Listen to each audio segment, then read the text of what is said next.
bermula sahabat bertiga mencari perkara yang luar biasa untuk dikaji dan dokumentasi. Sahabat sejati mengenal pasti tiada realiti dan juga fantasi, merekam semua bukti misteri.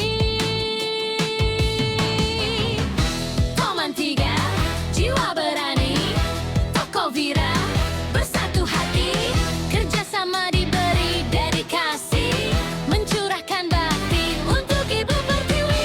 Kisah bermula sahabat bertiga mencari perkara yang luar biasa untuk dikaji dan dokumentasi. Toman 3.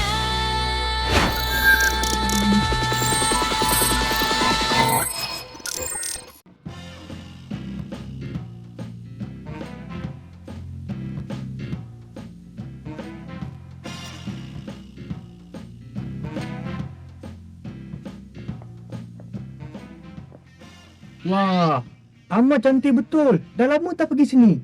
Itulah kau, dari dulu aku ajak kau tak nak.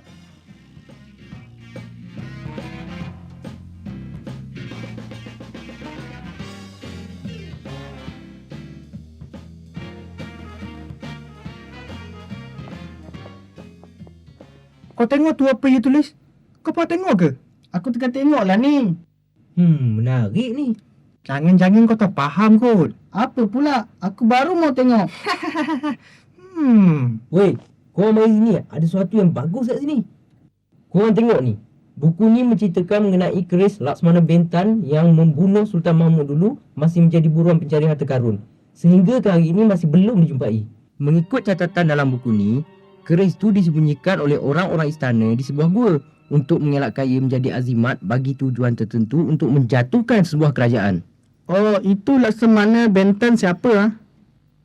Alah, takkan tak tahu. Aku tahu. Kau tak tahu buat tahu sajalah. Assalamualaikum, selamat pagi.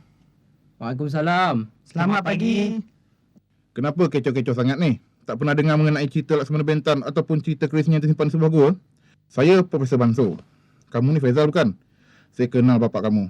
Banyak dia menceritakan pasal kamu dan kawan-kawan kamu. Kami kurang faham mengenai isi buku ni. Lagi-lagi pasal mengenai keris Laksmana Bentan yang berada di sebuah gua. Pasti keris ni masih ada lagi. Kalau boleh kami nak tahu lebih lanjut mengenainya. Manalah tahu kok kami boleh jelajah untuk mencarinya. Kerja cari-mencari, kaji-mengkaji ni dah lama jadi hobi kita orang, Cik. Kalau begitu, saya cadangkan awak semua pergi mencari keris itu. Semua perbelanjaan akan ditanggung oleh pihak muzium sekiranya awak berjaya. Kalau boleh Encik beritahu di mana kami nak mulakan pencarian ni? Seperti biasa bagi orang yang mencari, hendaklah bermula dari tempat asalnya. Peristiwanya bermula di Kota Tinggi pada Ogos 1564 di Sungai Johor.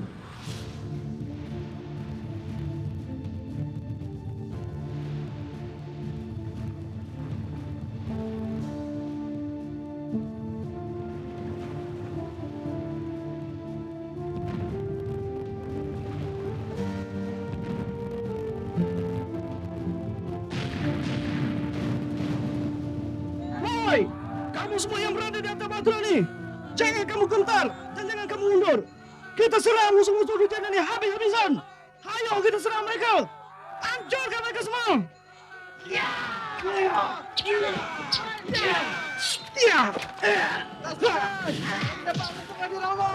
Kalian semua jangan kemari. Nanti aku bunuh kalian satu persatu. Makin jahanam dengan pesaing kamu. Kurang ajar. Bunuhlah jalanan.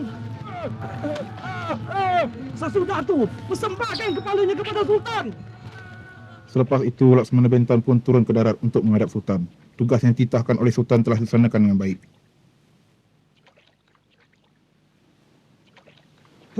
Panglima, kebetulan hamba hendak ke istana untuk menghadap Sultan.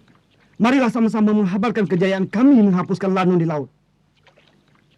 Kebetulan pula, hamba sama juga ada kabar untuk tuan hamba. Silalah habarkan kepada hamba. Sabarlah dulu.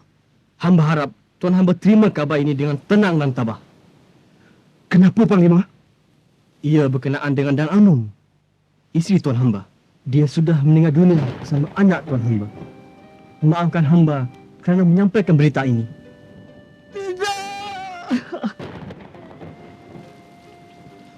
Bawakan aku ke pusarannya. Baiklah. Laksmana Bentan tergamam di depan pusara isteri dan anaknya bagaikan tidak percaya apa yang berlaku. Hamba pulang dulu Tuan Hamba. Dengan langkah lemlai, Laksmana pergi ke istana.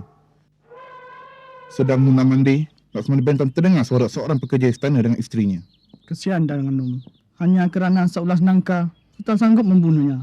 Hingga anak dalam kandungannya turut mati. Sungguh zalim ya bang. Selama ini, susu yang aku beri, tuba yang dibalas.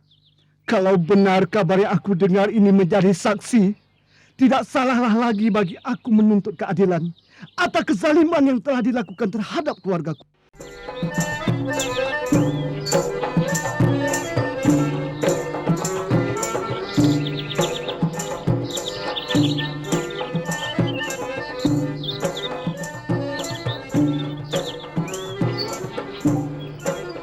Beta harap hari ini rakyat Beta dapat bersembahyang bersama-sama Beta. Panglima, pastikan semua rakyat bersembahyang Jumaat hari ini.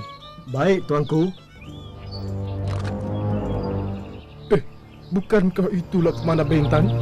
Ya, benar Tuanku. Beta harap rasa kita masih lagi disimpan.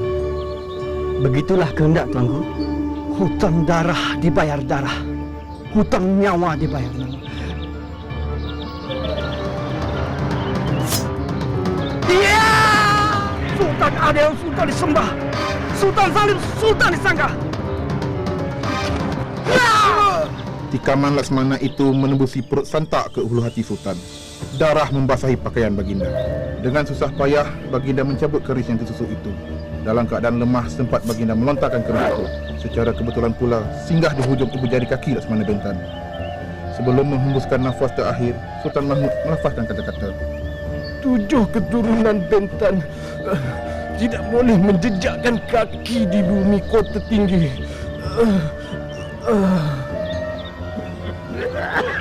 Dalam beberapa saat, Laksmana Bentan rebah ke bumi dan menghembuskan nafas terakhir. Sultan Mahmud mangkat di atas julangan. Jasad Baginda disemadikan berhampiran tempat tragedi itu berlaku. Manakala Laksmana Bentan dikebumikan oleh rakyat jelata bersebelahan pusara Dang Anum.